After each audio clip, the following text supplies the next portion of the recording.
बोलिए श्री सतगुरुदेव की। आज कबीर बीजक शब्द 101 के विषय में आप सभी भक्तों से चर्चा कर रहे हैं। कबीर बीजक को समझने के लिए बहुत ही अंतर्मन से बुद्धिजीवी विवेकवान व्यक्ति की जरूरत है। इस शब्द में कबीर साहब क्या कहते हैं? देख देख जी अचरज होई, ये पद पूजे विरला कोई। धरती उलट आकाशे जाई, च्यूटी के मुख सिंह समाई, च्यूटी के मुख हस्त समाए। कबीर साहब की लाक्षणिक अर्थ रहता है, कहते कुछ हैं और उसको समझाना किसी और तरह से चाहते हैं और हर तरह से घुमा फिरा के समझाया उन्होंने शरीर के ऊपर। कहीं मन को हाथी बता दिया, कहीं जीव को सिंह बता दिया, लेकिन उनका अर्थ बड़ा अटूट है। इसको कोई भी समझेगा उसके निश्चय ही जीवन कल्याण होगा। सतगुरुदेव कहते हैं कि बड़ा आश्चर्य होता है कि जीव के अंदर कल्पना उठी कि हमारा कर्ता कोई और बड़ा ब्रह्म है।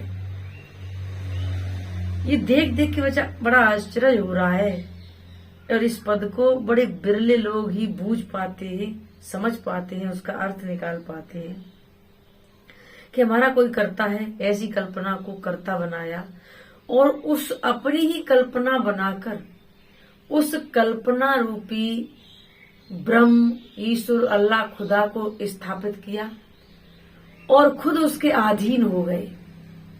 खुद मूर्ति बनाई, मंदिर में स्थापित कर दी और खुद उसी मूर्ति से भयभीत हो रहा है कि ये पूजा नहीं की, माना नहीं तो ये मूर्ति पता नहीं क्या कर देगी। बनाया खुद ही। यही बड़ा आश्चर्य है।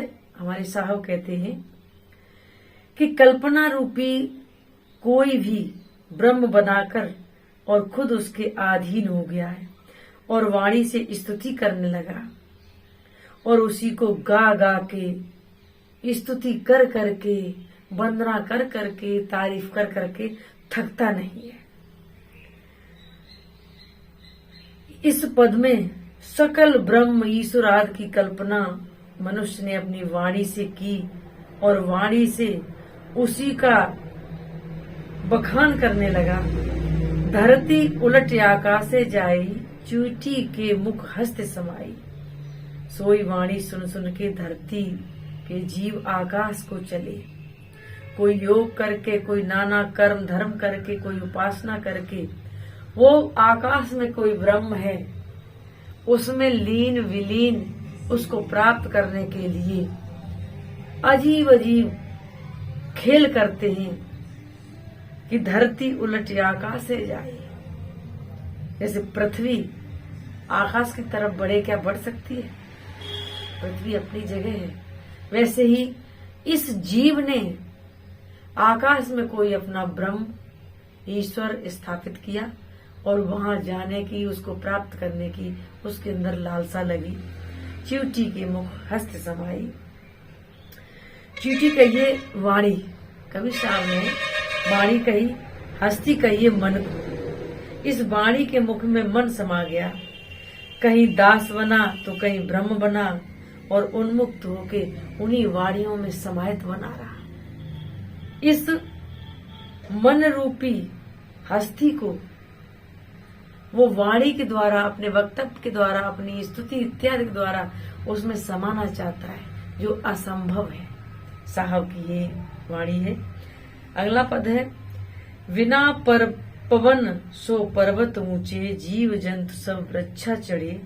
सूखे सरवर हिले उठे हिलोरा, विनु जल चकवा करत किलोरा।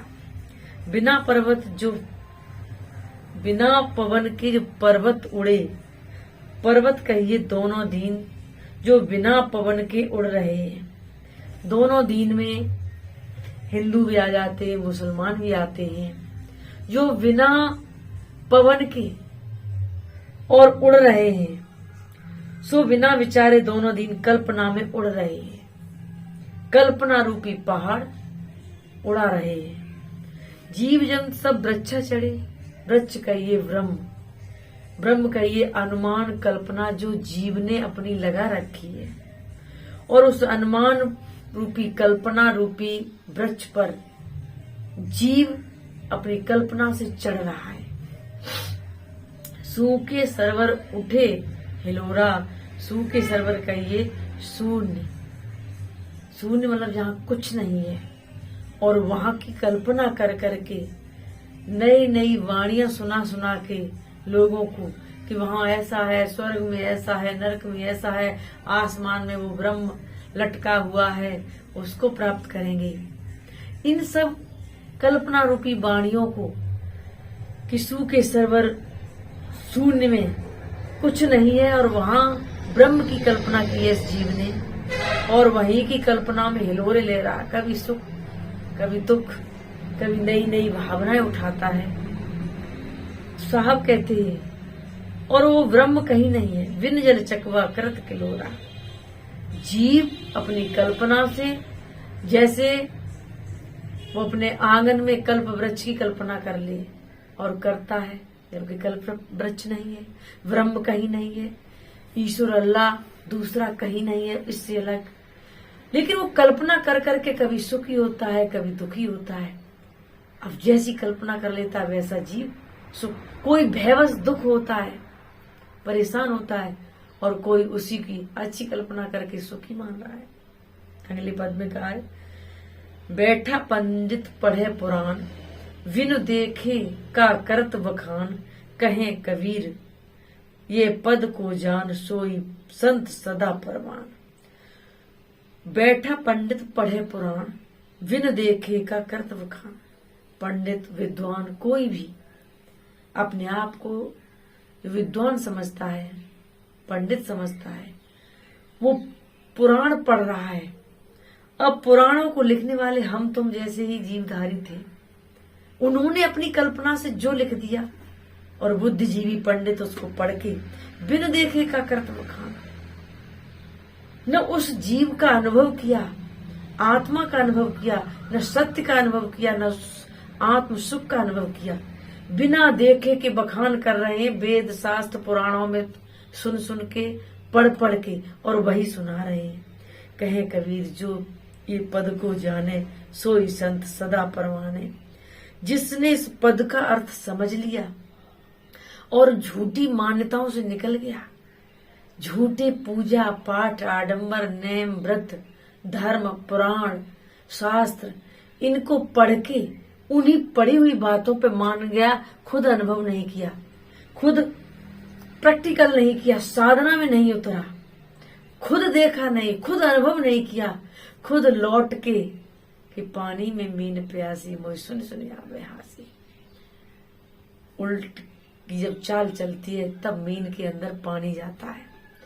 और वैसे ही जीव जब अपने अंदर नहीं उल्टेगा, खुद अपने मन को अपनी आत्मा में स्थिर नहीं करेगा, वो साधना के द्वारा ध्यान के द्वारा एकांत में किसी तरह सदगुरुदेव की वाणी को सुनकर मनन चिंतन करे, अनुभव करे कि वो सारे संसार की चीजों को बखान करने वाला, व्याख्यान करने वाला, लिखने वाला एकमात्र ये प्राणी मनुष्य है।